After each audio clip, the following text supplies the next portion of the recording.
So প্ৰকাশ পালে চূড়ান্ত এনআৰচি, কিন্তু এই চূড়ান্ত এনআৰচিৰ পৰা নাম বাদ পৰিল 19 লক্ষাধিক লোকৰ, বাদ পৰিল বহু ভাৰতীয় লোকৰ।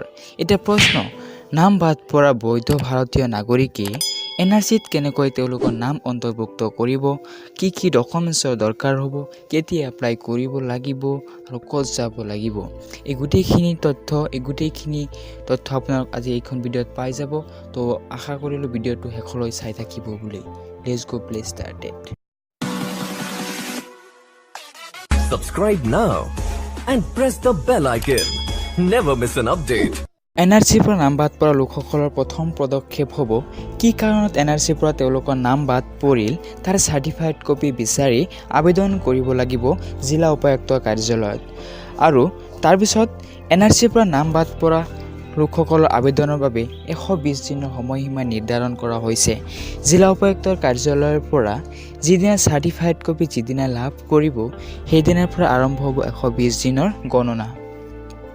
অৰ্থাৎ যিদিনাখন আবেদন কৰি কি কাৰণত এনআৰচিৰ পৰা নাম বাদ পৰিল তাৰ চাৰ্টিফাইড কপি আপুনি লাভ কৰিব সেই দিনটোৰ পৰা আৰম্ভ হ'ব 120 দিনৰ। আচলতে যিদিনাখন 31 আগষ্টত ওলালে সেইদিনাখনৰ প্ৰায় 120 দিনৰ হিচাপটো নহয়। কোনেও এই কথাটো লৈ চিন্তিত হ'ব নালাগে, তেখেতসকলে এইটো লৈ পেলাই ভয় খোৱাৰো প্ৰয়োজন নাই।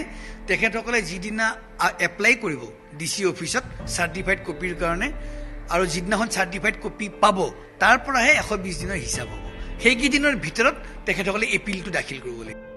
জিলা উপায়ুক্তৰ কাৰ্যালয়ৰ পৰা চাৰ্টিফাইড কপি লাভ কৰাৰ পিছত 120 দিনৰ সময়সীমাৰ ভিতৰত চাৰ্টিফাইড কপি লৈ আপুনি বিদেশী ন্যায়াধীকৰণত তেওঁলোকৰ প্ৰচেছ মতে আবেদন কৰিব লাগিব।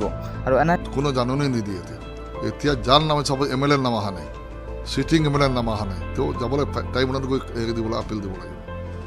বুম অফিচটো যদি নাহে তেওঁলোকে পাব নিশ্চয়ই, অনলি হ'ল এই হেৰিটো ফ'ল' কৰিব লাগিব।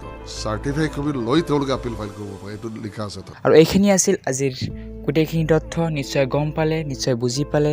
আৰু যদি কিবা কনফিউজন আছে আৰু যদি কিবা ধৰণৰ আপোনালোকৰ অসুবিধা আছে কমেণ্টত জনাই দিব। আৰু যিবিলাক নতুন নটিফিকেশ্যন আহিলে যে এনআৰচিৰ পৰা আপডেট আহিলে এইটো চেনেলত আপোনালোকক আগতীয়াকৈ জনাই দিয়া হ'ব।